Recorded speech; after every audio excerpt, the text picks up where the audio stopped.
নমস্কার বন্ধুরা, বাসন্তী কিচেনে আপনাদের স্বাগত। আজকে আমরা তৈরি করব মাটনের গ্রেভি। চলো রেসিপিটা দেখে নিই। একটি কড়াইতে তেল দিয়ে দিচ্ছি। তেলটা গরম হয়ে গেলে ডুমো ডুমো করে কেটে রাখা আলুগুলো দিয়ে সামান্য হলুদ দিয়ে নেড়ে চেড়ে নিচ্ছি।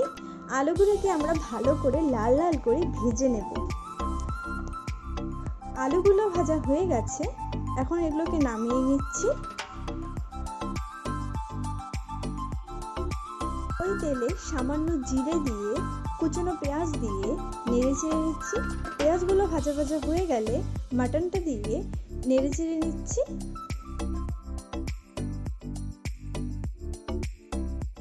এখন এর মধ্যে জিরে বাটা, লঙ্কা বাটা, রসুন বাটা, আদা বাটা, তেজপাতা, পেঁয়াজ বাটা, কুচনো রসুন দিয়ে হলুদ দিয়ে স্বাদ মতো নুন দিয়ে এখন এটাকে নেড়ে চেড়ে নিচ্ছি। এটাকে আমরা ভালো করে নেড়ে চেড়ে নেব।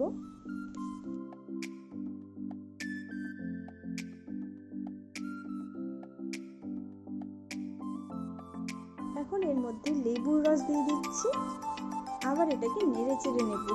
লেবুর রস দিলে তাহলে মাংসটা ভালো করে সেদ্ধ হবে। এখন এটাকে কিছুক্ষণের জন্য ঢেকে দিচ্ছি। ঢাকনাটা সরিয়ে দিয়ে আবার নেড়ে চেড়ে নিচ্ছি।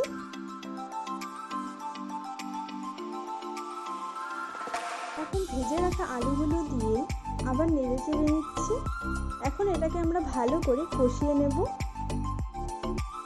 এখন গরম মশলার গুঁড়ো দিয়ে আবার এটাকে নেড়ে চেড়ে নেব। মাটনটা ভালো করে কষানো হয়ে গেছে, এখন পরিমাণ মতো জল দিয়ে নেড়ে চেড়ে নিচ্ছি।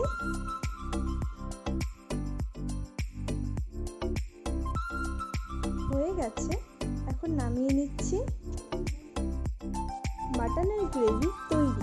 আপনারাও বানিয়ে দেখবেন, খুবই টেস্ট খেতে। রেসিপিটা ভালো লাগলে লাইক, শেয়ার, কমেন্ট অবশ্যই করে দেবেন। ধন্যবাদ।